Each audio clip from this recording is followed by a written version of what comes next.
जैसा कि आप सबको पता है कि कल शाम को मैंने ट्विटर के माध्यम से ये बताया था कि आज सुबह 10 बजे मैं ईडी पर एक बहुत बड़ा एक्सपोजे करने वाली हूं।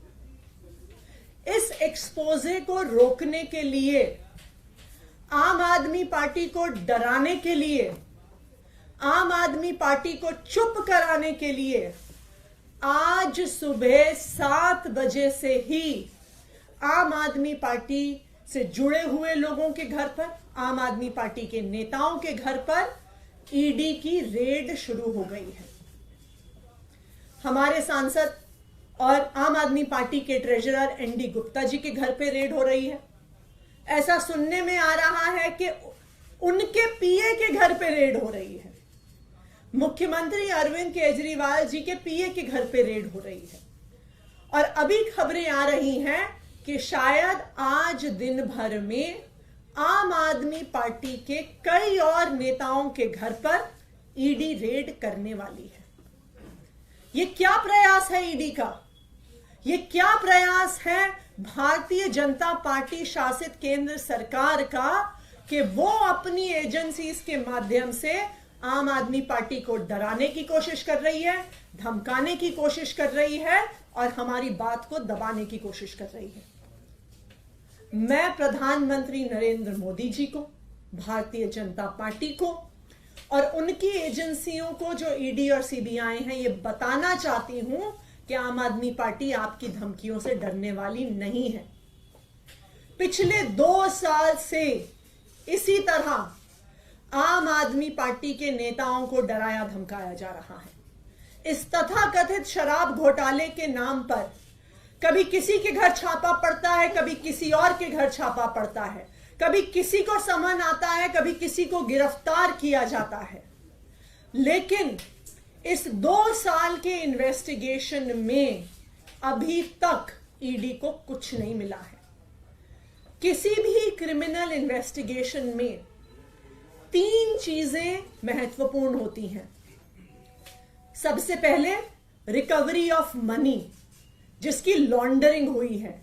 ED prevention of money laundering act के तहत केस करता है तो सबसे पहली और सबसे जरूरी चीज है कि ईडी को रिकवरी ऑफ मनी करनी पड़ेगी। लेकिन 2 साल में सैकड़ों रेड के बाद भी 1 रुपए की भी रिकवरी ईडी नहीं कर पाई। किसी भी केस में दूसरी महत्वपूर्ण चीज होती है सबूत। लेकिन 2 साल के बाद भी कोई भी पुख्ता सबूत ईडी को नहीं मिला है और ये कोर्ट ने भी बार बार पूछा है कि सबूत सामने रखिए। किसी भी केस में तीसरी महत्वपूर्ण चीजें होती हैं स्टेटमेंट्स, यानी कि गवाही। ईडी का जो सारा केस है वो सिर्फ और सिर्फ गवाही पर और कई गवाहों को, कई अक्यूज्ड को सरकारी गवाह बनाकर और उन्होंने जो स्टेटमेंट्स दी हैं उसके आधार पर बना हुआ है। और आज जो मैं खुलासा करने जा रही हूं वो आपको यह दिखा देगा कि ये सारी स्टेटमेंट्स फर्जी हैं, कि ईडी ने सारी स्टेटमेंट्स में फर्जीवाड़ा किया हुआ है। जैसा कि आपको पता है कि जब कई ऐसी स्टेटमेंट्स किसी अक्यूज से, किसी सरकारी गवाह से, किसी विटनेस से ली गई, उसके बाद कई विटनेस सामने आए और उन्होंने ये कहा कि उनसे स्टेटमेंट दबाव पूर्वक डलवाया गया, लिखवाया गया।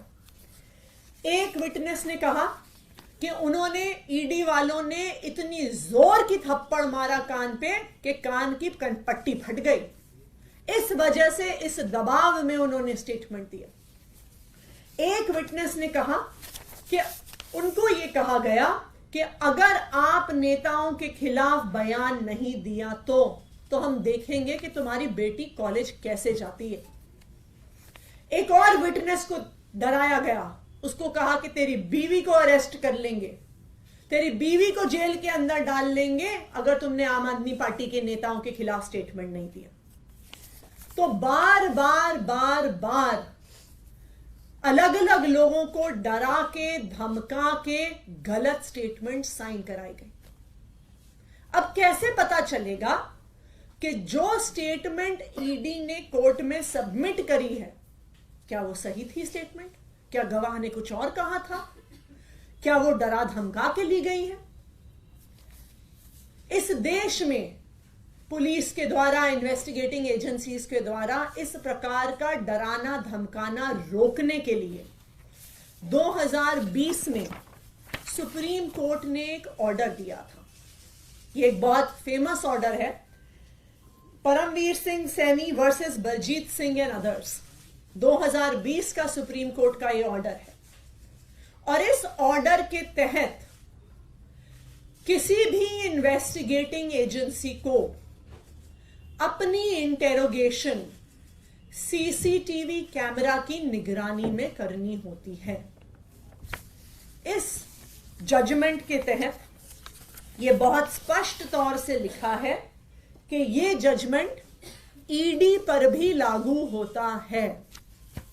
ना सिर्फ इतना, इस ऑर्डर में यह भी साफ तौर पर लिखा है कि सीसीटीवी कैमरा की फुटेज सिर्फ वीडियो फुटेज नहीं हो सकती है। इसमें लिखा है CCTV cameras that have to be installed must necessarily consist of audio as well as video footage. यह सुप्रीम कोर्ट का आदेश है। क्यों? क्योंकि अगर ऑडियो और वीडियो फुटेज नहीं होगी तो यह सबूत नहीं बचेगा कि क्या किसी विटनेस को डराया गया, क्या किसी विटनेस को धमकाया गया। जो विटनेस ने बोला और जो कागज में लिखा गया, क्या वो एक ही चीज है या वो अलग अलग चीज है? इसीलिए सुप्रीम कोर्ट ने यह आदेश दिया।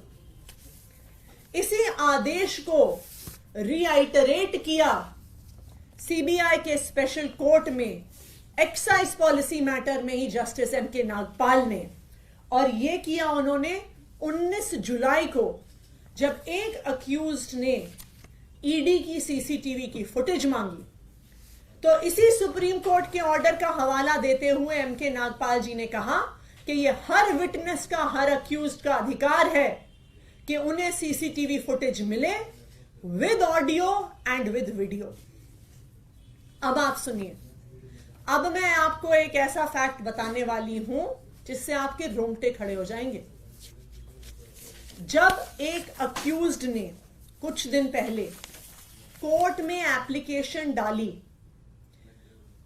और कहा कि मुझे सीसीटीवी फुटेज चाहिए, तो क्या हुआ? उन्होंने एप्लीकेशन क्यों डाली? क्योंकि उनका, जो ये अक्यूज्ड थे, एक सरकारी गवाह से ईडी में आमना सामना करवाया गया। उस आमने सामने में सवाल जवाब हुए, स्टेटमेंट्स दी गई, अक्यूज्ड द्वारा दी गई, सरकारी गवाह द्वारा दी गई। इस पूरी प्रक्रिया में उस कमरे में एक सीसीटीवी कैमरा लगा हुआ था। यह पूरी प्रक्रिया सीसीटीवी कैमरा की निगरानी में हुई। लेकिन जब वो स्टेटमेंट कोर्ट में जमा कराई गई तो अक्यूज्ड ने देखा कि जो बात कमरे के अंदर हुई थी और जो बात कागज पर आई है वो दोनों अलग अलग हैं। और इसीलिए इस केस के उस अक्यूज्ड ने सीसीटीवी फुटेज के लिए एप्लीकेशन डाली। और आपको पता है, जब ईडी ने वो फुटेज दी तो उन्होंने उस फुटेज का ऑडियो डिलीट कर दिया। सिर्फ वीडियो फुटेज दी गई, ऑडियो फुटेज डिलीट कर दी गई और सारा एविडेंस कि वास्तविक तौर पे उस कमरे में क्या बात हुई थी, उस सारे एविडेंस को ईडी द्वारा डिलीट कर दिया गया है। और ना सिर्फ उस एक मैटर में, आम आदमी पार्टी के पास विश्वसनीय सूत्रों से यह खबर है कि जब से ये एक्साइज पॉलिसी का इन्वेस्टिगेशन शुरू हुआ है, पिछले 1.5 साल की सारी इंटेरोगेशन, सारे सवाल जवाब जो हुए हैं ईडी में, सबकी ऑडियो फुटेज को डिलीट कर दिया गया है इन्फोर्समेंट डायरेक्टोरेट द्वारा, ईडी द्वारा। ये क्या दिखाता है कि जो एक तो रिकवरी नहीं हुई, सबूत नहीं मिला, और जो स्टेटमेंट्स थी, जो एकमात्र आधार थी ईडी के केस का, वो सारी स्टेटमेंट्स भी फर्जी हैं। क्योंकि अगर स्टेटमेंट फर्जी नहीं होती तो आपको ऑडियो डिलीट करने की क्या जरूरत थी। तो आज देश के सामने ये बात आ गई है कि यहां पे घोटाले की जांच नहीं हो रही है, ईडी की इस जांच में ही घोटाला है। आज मैं ईडी से पूछना चाहती हूं, मेरा पहला सवाल ईडी से, कि ये ऑडियो रिकॉर्डिंग्स डिलीट करके ईडी किसको बचाना चाहती है? ईडी क्या छुपाना चाहती है जिसकी वजह से उन्होंने पिछले 1.5 साल की सारी ऑडियो रिकॉर्डिंग्स डिलीट कर दी हैं? मेरा ईडी से दूसरा सवाल कि आप देश के सामने, आप कोर्ट के सामने पूरी डिटेल्स रखिए कि पिछले 1.5 साल में आपने जितनी इंटेरोगेशन करी है, जितने सवाल जवाब करे हैं, उनमें से कितनी इंटेरोगेशन और सवाल जवाब के ऑडियो आपके पास आज मौजूद हैं। अगर ईडी ऑडियो रिकॉर्डिंग्स कोर्ट के सामने, देश के सामने नहीं रख पाती है, तो इस इन्वेस्टिगेशन का सारा दूध का दूध, पानी का पानी हो गया कि ना पैसे की रिकवरी, ना सबूत, और ना ही स्टेटमेंट्स का कोई भी सबूत कि वास्तविक तौर पे विटनेसेस ने क्या कहा है। तो आज मैं ईडी को चैलेंज कर रही हूं, और इसी चैलेंज को हमने कोर्ट में भी रखा है सामने। हमने कल सीबीआई के और ईडी के स्पेशल कोर्ट में राउज एवेन्यू में एप्लीकेशन फाइल करी है, और हमने सारी की सारी वीडियो रिकॉर्डिंग्स और ऑडियो रिकॉर्डिंग्स की डिमांड करी है। और मैं ईडी को चैलेंज कर रही हूं कि ये ऑडियो रिकॉर्डिंग्स देश के सामने रखें। Thank you. मैम, तो आप ये कहना चाहते हैं कि कल आपने इसकी शिकायत की कोर्ट के सामने, अपनी बात रखी है, तो यही वजह है कि आज छापे हो गए? ये बिल्कुल साफ है कि आज ईडी का ये खुलासा होने वाला था। इस खुलासे को लेकर कल शाम से ही ईडी वाले डरे हुए थे। वो अलग अलग जगह फोन करके पूछ रहे थे कि किस चीज पर खुलासा है, किस चीज पर खुलासा है। और आज इस खुलासे को रोकने के लिए आज सुबह 7 बजे से ही आम आदमी पार्टी के अलग अलग नेताओं के घर पे, उनसे जुड़े हुए लोगों के घर पे छापे शुरू हो गए। ये आम आदमी पार्टी को डराने का प्रयास है।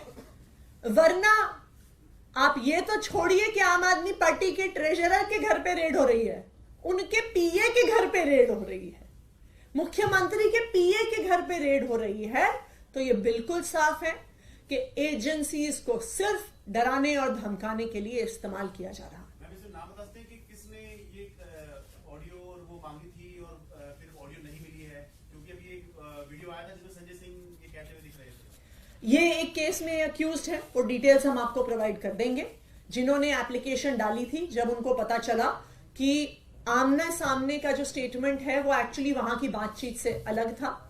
कल जो एप्लीकेशन डाली है वो हमारी पार्टी के जो अक्यूज्ड हैं इस केस में, उनकी तरफ से डली है, और उसमें हमने ईडी से सारी वीडियो रिकॉर्डिंग्स और सारी ऑडियो रिकॉर्डिंग्स मांगी हैं।